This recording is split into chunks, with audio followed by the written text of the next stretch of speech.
ধ্রুবতারা, বাবা মায়ের মতেই বিয়ে হয়েছিল তোমার আমার। অনেক বড় করে অনুষ্ঠান করি। বিয়ের দিন খুব হাসি খুশি ছিলাম আমি, তোমার মায়ের মতো শাশুড়ি পেয়ে। ধীরে ধীরে সকলকে আপন করে নেওয়ার আপ্রাণ চেষ্টা করলাম। বিয়ের পর দিন থেকেই তোমার আচরণের বহিঃপ্রকাশ ঘটল, তা আমার মেনে নিতে খুব কষ্ট হলো। তুমি যে অন্য পুরুষদের মতো স্বাভাবিক নয়, সেটা বিয়ের পরেই জানতে পারলাম। তারপরও দুটি পরিবারের সুখের কথা ভেবে তোমাকে মেনে নিলাম। ধীরে ধীরে তোমার প্রতি ভালোবাসা বাড়ল। আমাদের কোল আলো করে 2 বছর পর জন্ম নিল আমাদের সন্তান।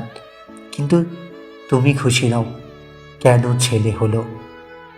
স্কুল জীবনে পড়েছিলাম কন্যা সন্তান নাকি বাবাদের পছন্দ নয়, অথচ তোমার বেলায় তার বিপরীত।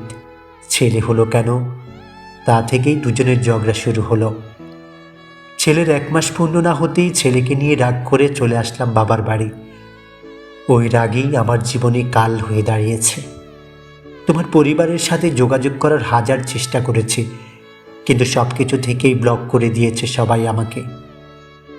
তারপরও আমি আশা ছাড়িনি। ভেবেছি তোমার বাসায় যাব। খোঁজ নিয়ে জানতে পারলাম বাসা পরিবর্তন করে অন্য জায়গায় চলে গিয়েছ। কিন্তু কোথায় গিয়েছ কেউ কিছু জানে না। তারপরেও তোমার অপেক্ষায় দীর্ঘ 2.5 বছর।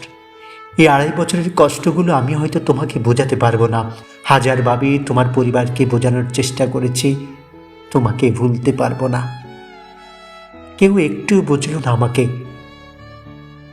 যেদিন ডিভোর্স লেটার পাঠিয়েছ, উকিল থেকে ফোন আসে। আমি ওই দিন থেকে একটি রাতও ঘুমাতে পারছি না। আমি তো ডিভোর্স চাইনি, আর তাই ডিভোর্স লেটার আমি গ্রহণ করিনি। আমার বিশ্বাস তুমি আমার জীবনে ফিরে আসবে। বিশ্বাস করো, আমি রাগ অভিমান যাই করি, তোমাকে ভীষণ ভালোবাসি। ফিরে আসবে বলে রোজ অপেক্ষায় থাকি। আমার সন্তানের জন্য ভরণ পোষণ কাউকে দিতে হবে না, শুধু ভালোবেসে পাশে থাকার জন্য ফিরে এসো। তোমার সুখ তারা।